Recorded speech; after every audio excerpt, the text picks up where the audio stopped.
Hello students, आप सभी का हरे कृष्ण कोचिंग क्लासेस के इस चैनल पर स्वागत है, जिसमें आज हम चैप्टर 5 मैथ्स जो स्टार्ट किए हुए थे उसे कंटिन्यू करेंगे। सो इस वीडियो में हम कुछ इंपॉर्टेंट क्वेश्चन को जानने वाले हैं, किस तरह से उसे सॉल्व किया जाता है। So let's start our video.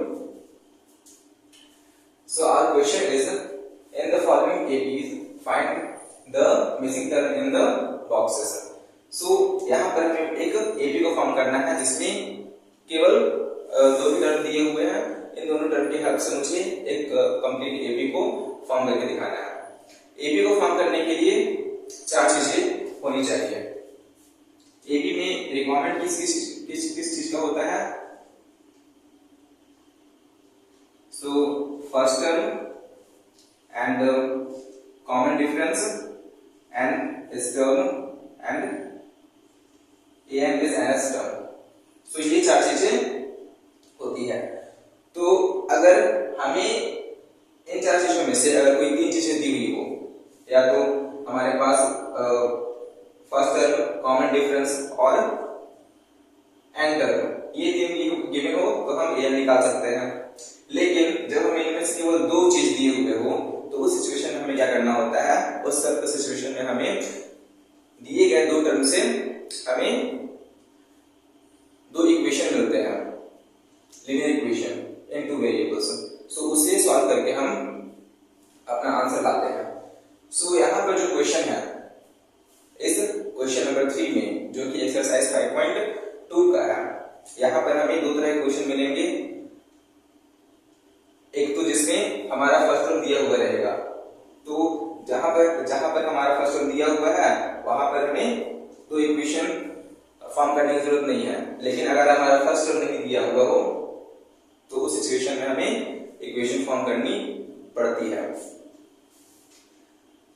सो ये क्वेश्चन तो हमारे लिए आसान है क्योंकि हमारा फर्स्ट टर्म गिवन है। सो इसे हम सॉल्व करते हैं। We have given A1 is -4 and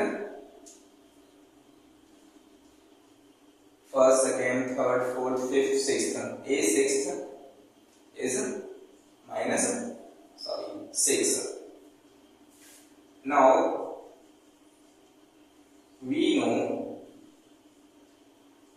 A6 is equal to A plus 5B। Now इस इक्वेशन में हम या फिर इस फॉर्मूले में A की वैल्यू को पुट करते हैं।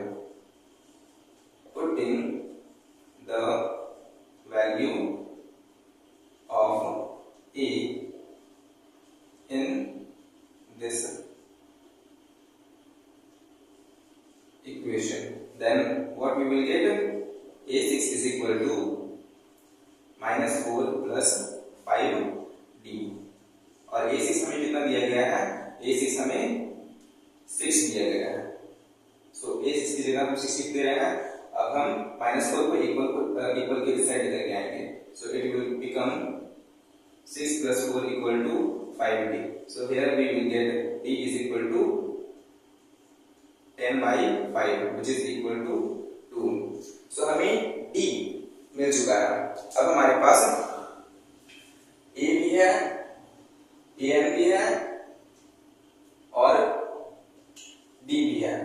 AB को फॉर्म करने के लिए जो बेसिक चीज होती है, दो चीज A और D ही चाहिए होती है। अगर हमें ये दोनों चीज पता है तो हम इजीली AB को फॉर्म कर सकते हैं। वो किस तरह से? सो हम क्या करते हैं? एपी को फॉर्म करने के लिए जो कॉमन डिफरेंस है फर्स्ट उसी प्रीवियस टर्म में हम ऐड करते जाते हैं। सो -4 के बाद कौन सा नंबर होगा? सो ऐड कर देते हैं 2 को। हमारा कॉमन डिफरेंस 2 आया हुआ है।